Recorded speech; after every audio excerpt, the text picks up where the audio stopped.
Welcome to Eastern and Western Classical Wisdom Essence, where ancient knowledge meets modern curiosity.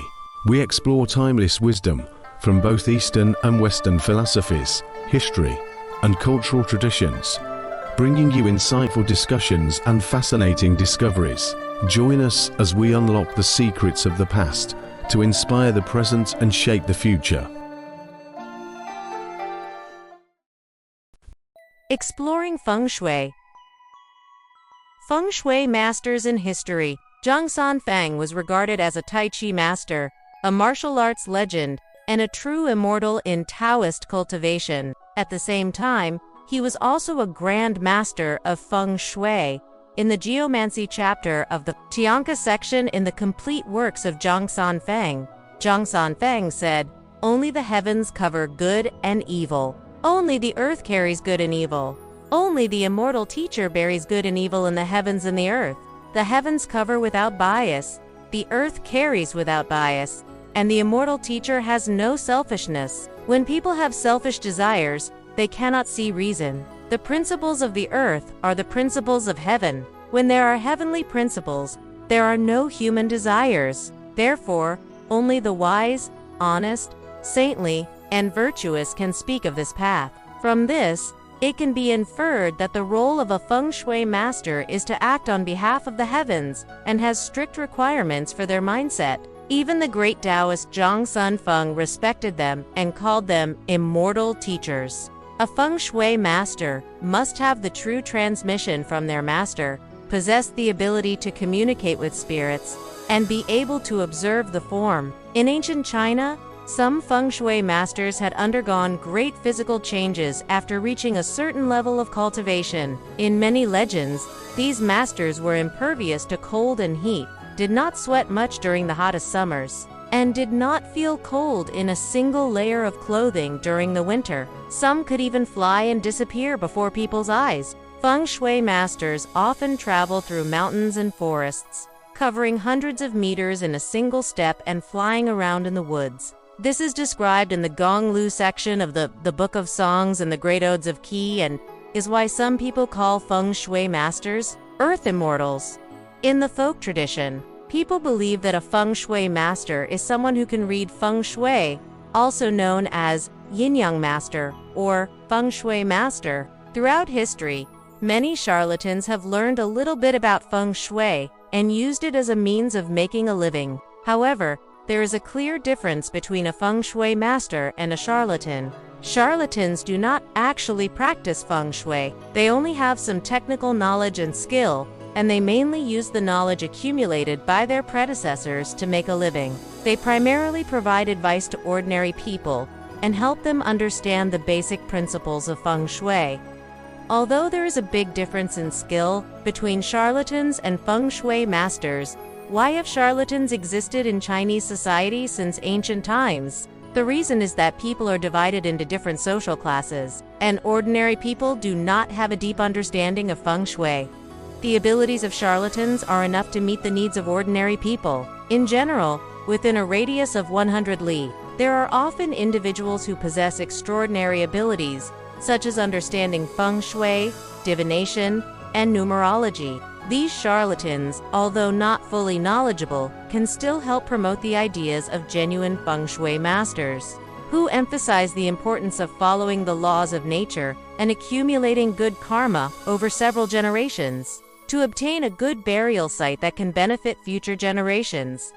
Overall, they play a positive role in maintaining social morality. Because ancient morality followed the guidelines of sages, people tended to accumulate good karma or, at the very least, act morally. Therefore, even though some charlatans did not have a master to teach and guide them, they would still meditate and practice breathing exercises, which were beneficial to their physical and mental health. If they were truly sincere, they might even be inspired by a higher power and become a genuine master themselves. However, there are also charlatans who seek fame and fortune, and they are often aided by supernatural forces such as fox, spirits. This is particularly true of modern charlatans who practice fortune-telling, or Feng Shui. They do not necessarily seek the power of these fox spirits. but rather they are drawn to these practices for the sake of money, which is quite unfortunate. Some people have learned about the role of Feng Shui in ancient times, but because it has been lost to the public for many years, they are often ignorant and often seek help from some wandering sorcerers who claim to be Feng Shui masters to help them look at this and that, and are often deceived. Some of these wandering sorcerers even have set prices, charging different amounts for different places, ranging from tens of thousands to millions. Isn't this selling land gods? Can they really see the real land? Zhang Sanfeng once said, "Today people talk about Feng Shui recklessly disrespecting the mountain spirits using the bones of their ancestors to seek good fortune, consulting fortune tellers to discuss good and bad luck, searching for answers themselves, or hiring others to do so, and making money by deceiving others. How can such people understand the ways of heaven? 10 geomancers out of 10 are poor. What's there to be surprised about?" Even a pure and genuine Taoist, like Zhang Sanfeng, disdains these deceitful and money-grubbing behaviors, as evidenced by the tone of his criticism. The level of underground cave is related to morality, whether a good cave can be found, what kind of cave can be found, and the moral character of the geomancer are closely related. Without a high level of morality, one cannot truly accomplish anything. Many charlatans use superficial knowledge of geomancy to deceive people while posing as they are able to deceive people for money because they take advantage of the greed of others. People who seek the help of a geomancer hope to use the power of geomancy to become officials or make a fortune, and are even willing to pay a high price for a good piece of land. However, this is just wishful thinking. Since ancient times, the prosperity of a person or a family is due to their accumulated virtue and blessings, which cannot be obtained by a momentary effort or by spending money. It is a natural law of the universe. Even if someone without blessings occasionally obtains good land, it will eventually be destroyed by the will of heaven. People who use money to buy land are mostly wealthy or high-ranking officials. Nowadays, corruption is rampant and morality has declined. Some of these wealthy people have acquired their wealth through unjust means, such as speculation, embezzlement, oppression, and exploitation of the righteous. How can people without righteous thoughts and good intentions ever hope to obtain good land? There is also a natural law at play here. Even if a person with good fortune and virtue acquires good land, if their descendants harm society, the land will be destroyed prematurely before it reaches its ultimate destiny. Therefore, the land purchased from these Jianghu practitioners is often dilapidated and will quickly consume the accumulated blessings, resulting in a situation where people lose both their money and fortune. A true Feng Shui master helps people with a kind heart, without considering fame or fortune, and without asking for money. They follow the will of heaven, and often the location they choose to evaluate is closely related to the rise and fall of dynasties and historical changes. So they don't just evaluate one piece of land, but rather they lay out a whole plan, because they have attained the Tao. They possess energy and the ability to fix things, which is something that the charlatans can't do.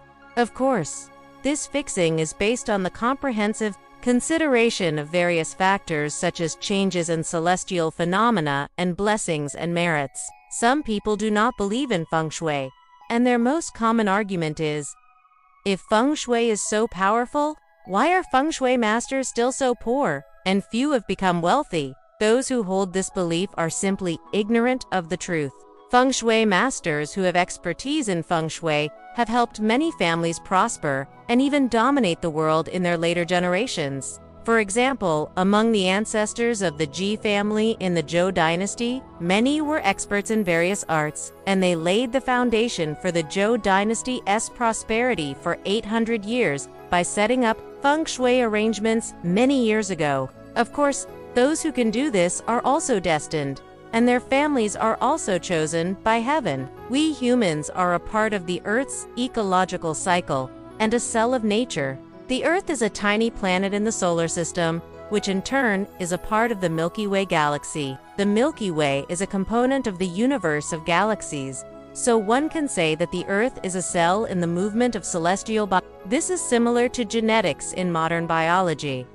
Every small cell in the human body contains all the information of the entire body, and each cell corresponds to the whole body. Therefore, based on this relationship, one can see the whole from the part and know the general from the particular. For example, a Feng Shui master, because of their cultivation, has meridians in their physical body that allow for energy flow. Similarly, the earth is like a human body, with meridians called dragon veins and energy flow. Likewise, it's possible that the cosmic system also has meridians and energy flow. There may be many different types of these We know that the movement of the planets in the solar system around the sun is very regular, and the solar system itself is also rotating according to a fixed pattern, as is the Milky Way.